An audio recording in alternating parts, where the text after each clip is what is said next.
This is Brian Mounts again. A couple days ago I bowled on the USBC Masters 2015 oil pattern.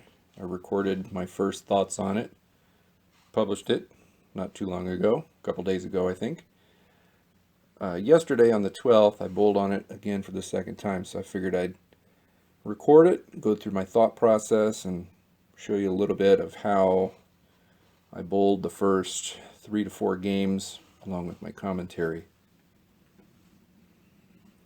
Back on the 20th, I started out bowling on this pattern for the first time ever, kind of with a little bit of a game plan after looking at the pattern, the graph of the pattern. I guessed that the quantum bias would be a pretty good ball to start with since it rolls early, is not particularly angular, and it really bites into heavy oil. The Masters pattern, all of the Masters patterns for that matter, are pretty flat.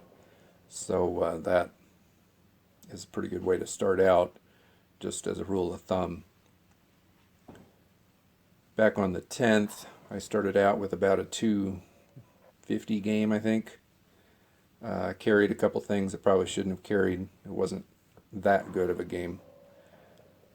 This time, I started with the same exact ball, and still did well, but it wasn't a 250 game. Basically, I didn't carry quite like I did before.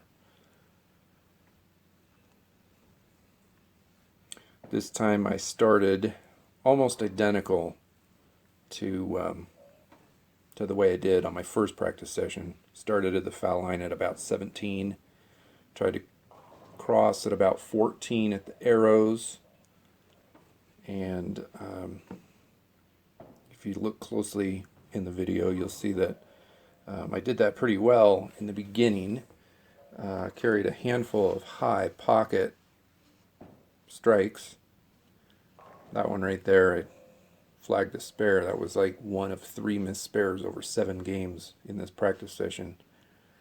I don't know if you can tell from my footwork, but I'm not particularly comfortable with my footwork. This is an odd thing to say, but I think my pants were too tight. In any event, the quantum bias did really well, but I was going high, so I wanted to experiment with something that I had thought about over the past couple days, this Kingpin Max.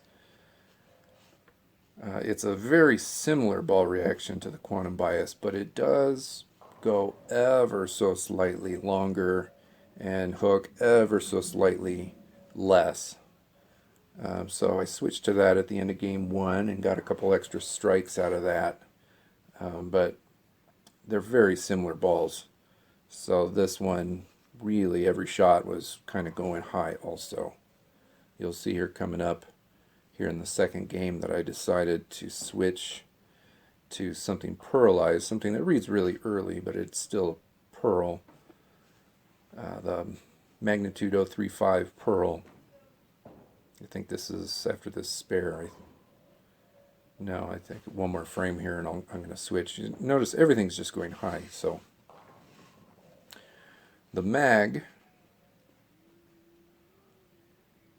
offered me the opportunity to keep my feet in pretty much the same spot, throw it over the same spot of the arrows, and instead of that ball digging in like the quantum bias and the Kingpin Max, that one pushes ever so slightly farther, and you see that was a perfect shot, just a ring in 10. This next one was pretty terrible. Can't read too much into it. Just took the snot out of that one. But in any event, this game was a grind, just like it was 2 days ago. I pulled out a 186 today. A couple days ago I had a worse game. So all in all, I feel like the ball changes were, not in vain. I learned something out of this. Learned a way to have a decent second game without that initial transition slowing me down too much. This whole day of practice was all about ball changes. I went in with the anticipation, with the plan of changing balls through a predicted cycle. I was going to do the kingpin after the quantum, switch to the mag 035 pearl, then switch to the Hitman Enforcer, which is what I did right here. The plan after this was to switch to my cutting edge solid, which I thought would go a little bit longer and snap a little bit less, but I was mistaken once we get to that in the video. This Hitman Enforcer I switched to simply because it also goes a little bit longer than that Mag 35 Pearl, and it has a little bit more angular down lane motion. I figured I could camp out right on top of that spot that I've been at for the first couple games, kind of in that 17, 18, maybe 19 at the foul line zone, and gun it over 14 to 15 at the arrows.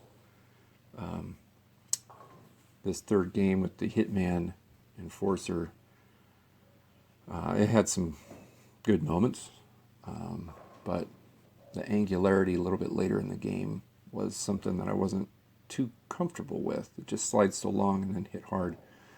So I had a good game going here. The whole game was a 214.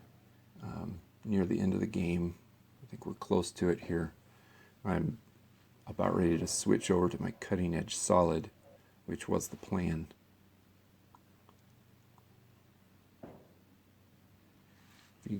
If you can tell in this video, I am still at about 19 at the foul line. That one I missed at the arrows, went pretty high.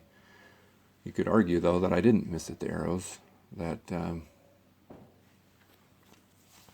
it just read the lane too hard right after the arrows, but I think I missed. So here I just moved in a little bit left with the cutting edge here at the end of game 3. For some reason I was expecting this ball to slide further and then hook a little bit less sharply, but honestly I was just mistaken. It kind of reads the lane a little bit earlier, barely, and it's a much smoother arc than the Hitman, and you can just see I was going high and high and high. Of course, at this point at the end of game 3, start of game 4, I've definitely started moving my feet left, and here that's the fill ball. I actually moved into about 21 to 22 at the foul line. It's getting hard to see because the camera is not directly behind me, but I'm about 22 at the foul line, back with that quantum bias. I wanted to go back to the quantum bias for game 4 because 2 days ago I threw quantum bias game 4 and fired the front 11. Felt like I couldn't miss. I'm not as sharp today. Like I never once felt nearly as sharp today as I did 2 days ago. So I don't know if that has anything to do with it, but I don't feel like I threw the ball bad this game with the quantum bias. Just wasn't carrying quite the same as I was 2 days ago. That one was definitely high. Missed that one. But all in all, it was still a fair game, 215. Another clean game. That's games 3 and 4 were both clean. But I'm going to guess that those extra couple balls that I threw, mostly the Hitman Enforcer and the Mag 35, really changed the way things broke down for game 4. I stopped filming mostly because I ran out of film space, but games 5, 6, and 7 I started moving in with the skid flips that I had, and ended up game 6 and 7 throwing cutting edge solid. Moved in pretty deep and felt like I had a lot of room. So that was really nice to see that as the lanes broke down, I was able to move in and score well.